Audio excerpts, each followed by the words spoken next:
ஏழு ஜென்ம பாவம் அனைத்தும் நீங்க பித்ரு சாபத்திலிருந்து விடுபட பிரம்மஹத்தி முதலான பாவங்களிலிருந்து நாம் மீள நாம் மாசி மகமான நாளை தினம் நாம் கேட்க வேண்டிய வராகாவதார புராண கதையை தான் இந்த பதிவில் தெளிவாக தெரிஞ்சுக்க போகிறோம்.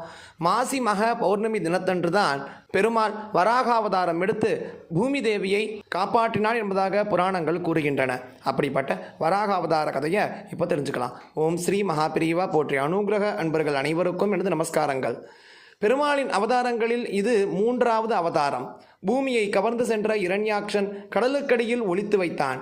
ஆளிலையில் அரிதுயிலில் இருந்த திருமால் வெள்ளை வராகமாக உருவெடுத்து அசுரனை கொன்றதோடு அப்பூமியை தன் கொம்பில் தாங்கிக் கொண்டு அருள் செய்தார். சிருஷ்டி என்பது இருவகைப்படும். முதலில் இறைவன் தாமாகவே மாயின் பலத்தினால் மகத்திலிருந்து பஞ்சபூதங்களும் ஐம்புலன்களும் உண்டாக படைத்தார். இதற்கு பின் தான் பிரம்மன் தோன்றினார். பரமனின் ஆணைப்படி தாவரங்கள், விலங்குகள், மனிதர்கள், தேவர்கள் அனைத்தையும் பிரம்மன் படைத்தார். சனக்கர், சனந்தனர், சனாதனர், சனத்குமாரர் என்ற முனிவர்களை படைத்து சிருஷ்டி தொழிலை மேற்கொள்ளும் பணித்தார்.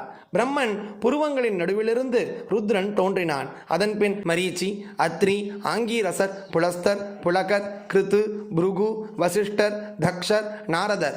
இதன் பின் வேதங்கள், சர்வகுணங்கள், காயத்ரி, பிரணவம் இத்தியாதி ஆகியவற்றை படைத்தார். என்ன படைத்தோம்? பிரம்மகுலம் பெருகவில்லை. இதனால் பிரம்மா மிகவும் மனமுடைந்து போனார். அதன் காரணமாக அவருடைய உடல் இரண்டாக பிரிந்தது. அவை ஆண் பெண் உருவங்களாக மாறின. அந்த ஆண் சுவாயம்புவ மனு என்றும் அந்த பெண் சத்ரூபா என்றும் அழைக்கப்பட்டனர். சுவாயம்புவ மனு பிரம்மாவை பார்த்து கேட்டார், பிரபோ, நானும் என் மனைவியும் தற்சமயம் என்ன பணி செய்வது?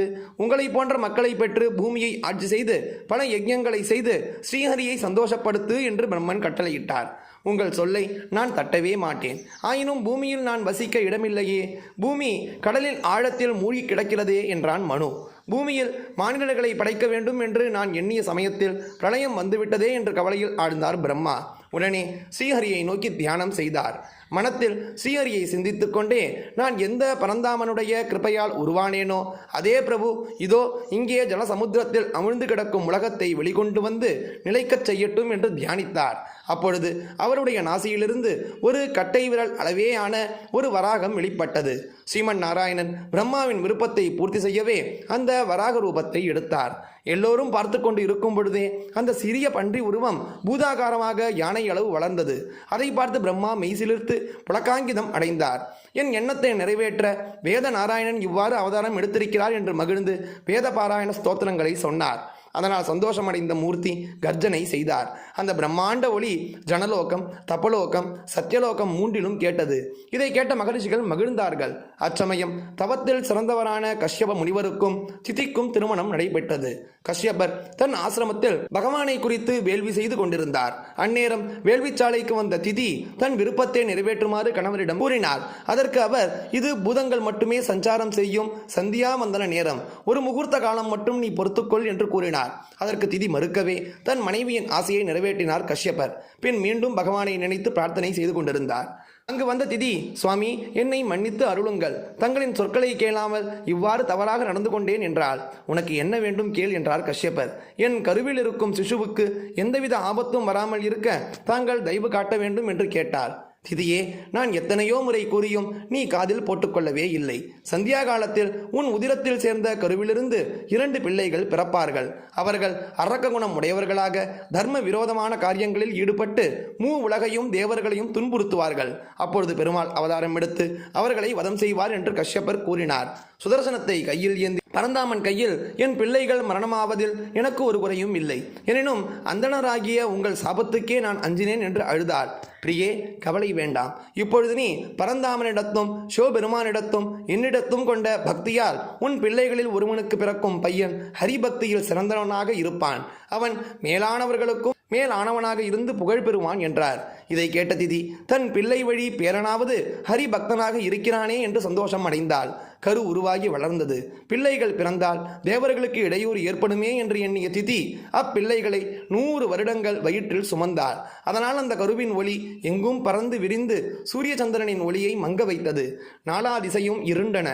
இதை கண்ட தேவர்கள் பிரம்மனிடம் முறையிட்டனர். பிரம்மன் அவர்களிடம், தேவர்களே, ஒரு நாள் என் மனத்தினால் தோற்றுவிக்கப்பட்ட என் புதல்வர்களான சனகாதி முனிவர்கள் நாராயணனை தரிசிக்கச் சென்றனர். அப்பொழுது அவர் வாயிற் காப்பாளராக ஜெய விஜயர் இருந்தனர். நாராயணனை தரிசிக்க விடாமல் தடுத்த காரணத்திற்காக முனிவர்களின் சாபத்திற்கு ஆளாகினர். தங்கள் தவறை உணர்ந்த ஜெய விஜயர்கள் நாங்கள் தண்டனை அனுபவிக்கும் காலத்திலும் ஸ்ரீமன் நாராயணனையே நினைக்க வேண்டும் என்று வேண்டினர். இதை அனைத்தும் கவனித்துக் கொண்டிருந்த நாராயணன் முனிவர்கள் முன் தோன்றினார். முனிவர்களே, பக்தர்களாகிய உங்களுக்கு செய்த அபச்சாரம் கண்டிக்கத்தக்கது. அது மட்டுமல்ல, என் ஊழியர்கள் அறியாமல் செய்த பிழைக்கு நான் பொறுப்பேற்கிறேன். அவர்கள் அதி சீக்கிரமே பூமியில் ஜனித்து சாபம் நீங்கி என் திருவடிகளை சரணடைய வேண்டும் என்றார். உடனே முனிவர்கள், இவர்கள் இருவரும் வெகு சீக்கிரமே அரக்கர்களாக பிறந்து உன்னை அடைவார்கள் என்றார். இவர்கள்தான் இப்பொழுது திதியின் கருவில் இருக்கும் ஜெய விஜயர்கள் என்று சொல்லி முடித்தார். திதி 100 வருடங்கள் சென்றதும் இரட்டை குழந்தைகளை பெற்றார். அவர்கள் பூமியில் ஜனனமாகும் பொழுது பல கெட்ட சகுனங்கள் பூமியில் தோன்றின. முதலில் பிறந்தவன் ஹிரண்யகசிபு என்றும், இரண்டாவது பிறந்தவன் ஹிரண்யாக்ஷன் என்றும் பெயரிட்டனர். விரைவிலேயே அவர்கள் பூதாகாரமாக மலை என வளர்ந்து நின்றனர். அவர்கள் செய்த அட்டூழியங்களை கண்டு 3 உலகமும் நடுங்கியது. இதற்கு காரணம் பிரம்மாவிடம் யாருக்கும் இல்லாத பராக்கிரமத்தை கேட்டு பெற்ற வரத்தின் விளைவே ஆகும். ஹிரண்யாக்ஷன் தேவர்களை ஓட ஓட விரட்டினான், மிகவும் துன்புறுத்தினான். இதனால் தேவர்கள் அனைவரும் காணாமல் போயினர். இவன் அவர்களை தேடி பாதாள லோகத்திற்கு செல்ல சமுத்திரத்தில் மூழ்கினான். சமுத்திர ராஜனான வருணனை யுத்தத்திற்கு அழைத்தான். ஹிரண்யாக்ஷனிடம் யுத்தம் செய்து பலன் எதுவும் இல்லை. பிரம்ம வரத்தால் பராக்கிரமம் கொண்ட இவனை ஜெயிக்க முடியாது என்பதை வருணன் உணர்ந்தான். அசுர முதல்வனே, உன் பராக்கிரமத்தை நான் பாராட்டுகிறேன். தினவு எடுக்கும் உன் தோள்களுக்கு சிறந்த விருந்து தர ஸ்ரீஹரி ஒருவனாலேயே முடியும். நீ அவரை தேடிச் சென்று உன் விருப்பத்தை நிறைவேற்றிக்கொள் என்று தந்திரமாக பதில் கூறினான். வருணன் இவ்வாறு சொன்னதும் ஹிரண்யாக்ஷன் கதையை சுழற்றிக் கொண்டு கர்ஜனை செய்த வண்ணம் ஹரியை தேடி புறப்பட்டான். அவன் வைகுண்டத்தை நோக்கி போகும் சமயம் அவனை நாரதர் தடுத்தார். அசுர தலைவனே, உன்னிடம் கொண்ட அச்சத்தால் தேவர்கள் எங்கோ ஓடி ஒளிந்தார்களே, நீ இப்பொழுது எங்கே போகிறாய் என்றார். நான் ஹரியை தேடி வைகுண்டம் போகிறேன். அங்கே போனால்தான் தினவு எடுக்கும் என் தோள்களுக்கு தகுந்த தீனி கிடைக்கும் என்று நினைக்கிறேன் என்றான். நல்ல காரியம் செய்ய போகிறாய். ஆனால் நீ தேடிப்போகும் ஹரி வைகுண்டத்தில் இல்லை. பாதாளத்தின் கீழ் அழுந்தி கிடக்கும் பூமியை வெளிப்படுத்த சென்றிருக்கிறார். அப்படியா? இதோ பாதாள லோகத்திற்கு போகிறேன் என்று சொல்லிவிட்டு பாதாளத்திற்குள் புகுந்தான். அங்கே ஹரிபகவான் வராக மூர்த்தியாக எழுந்தருளி தண்ணீருக்குள் ஆழ்ந்து கிடக்கும் பூமியை தமது கோரப்பற்களால் தாங்கி மேலேற்றி கொண்டிருந்தார். இந்த காட்சியை கண்ட இரண்யாக்ஷன் சிரித்தான். பன்றி வடிவில் இருந்த பகவானை கேலி செய்தான். பகவான் அவனுடன் யுத்தம் செய்ய ஆயத்தமானார். 2 மலைகள் மோதுவது போல் மோதிக்கொண்டனர். யுத்தத்தை நேரில் காண பாதாள லோகத்திற்கு தேவர்களுடன் பிரம்மா வந்து சேர்ந்தார். அண்ட சராச்சங்கம் அப்பொழுது கிடுகிடுத்தன. ஹிரண்யாக்ஷன் தன் கதையை எடுத்து ஹரியை நோக்கி வீசினான். அதை ஹரிபகவான் தன் சக்கராயுதத்தால் தடுத்தார். பின் ஹிரண்யாக்ஷனின் மாய இலைகளால் லட்சக்கணக்கான அசுர கணங்கள் ஆயுதங்களோடு தோன்றின. தன் சுதர்சன சக்கரத்தால் அத்தனையையும் அழித்தார் ஹரிபகவான். பிரம்மா அந்நேரம் ஹரியை பார்த்து சந்தியா காலம் நெருங்குவதற்குள் அவனை அழித்து விடுமாறு கூறினார்.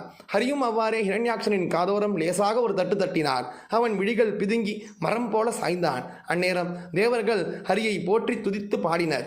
பாதாளத்தில் அழுந்து கிடந்த பூமியை வெளிக்கொணர்ந்து நிலை நிறுத்தினார். அவனுடன் யுத்தம் செய்ததால் அவர் உடல் முழுவதும் உதய சூரியனை போல் சிவந்து காணப்பட்டது. பிரம்மாதியர் அப்பொழுதும் இடைவிடாது வேத ஸ்தோத்திரங்கள் செய்தனர். அதை கேட்டு ஆனந்தம் அடைந்த பகவான் அகமகிழ்ந்து சாந்தமாகி அந்தர்தானம் ஆனார். பிரம்மன் சுவாயம்புவ மனுவை அழைத்தார். நீ உன் பிரஜைகளுடன் பூமண்டலத்தை அடைந்து ஆட்சி செய்து வாழ்வாயாக என்று அனுகிரகித்தார். பின்னர் சுவாயம்புவ மனுவும் சத்ரூபாவும் கணவன் மனைவிகளாக வாழ்ந்து பிரியவதர், உத்தானபாதர் என்று 2 ஆண் குழந்தைகளையும் ஆகூதி, தேவகூதி, பிரசூதி என்ற 3 பெண் குழந்தைகளையும் பெற்றெடுத்தனர். இவர்களும் இவர்கள் வழி வந்தவர்களுமே ஆதி மனிதர்கள் ஆவார். இந்த வராக அவதார மூர்த்தியை பிரார்த்தனை செய்பவர்களுக்கும் இந்த சரிதத்தை பயபக்தியோடு சிந்தித்து அவரை தியானம் செய்பவர்களுக்கும் சகல சம்பத்தும் தீர்க்க ஆயுளும் உண்டாகும். எப்பேற்பட்ட தோஷங்களும் நீங்கும். 7 ஜென்ம பாவங்கள் நீங்கும். பிரம்மஹத்தி முதலிய பாவங்கள் நீங்கி இப்பூவுலகில் சந்தோஷமாக வாழ்வார்கள் என்பதாக இந்த மகிமை. கட்டாயம் நாளைய தினம் கேட்க வேண்டிய ஒரு சரித்தம். அனைவருக்கும் பகிருங்கள், அவர்களும் பயனட்டும் கூறி நாளைக்கு 1 பதிவோடு சந்திக்கலாம். ஜெய ஜெயசங்கர, ஹர ஹர சங்கர, மகாபெரிவா போற்றி.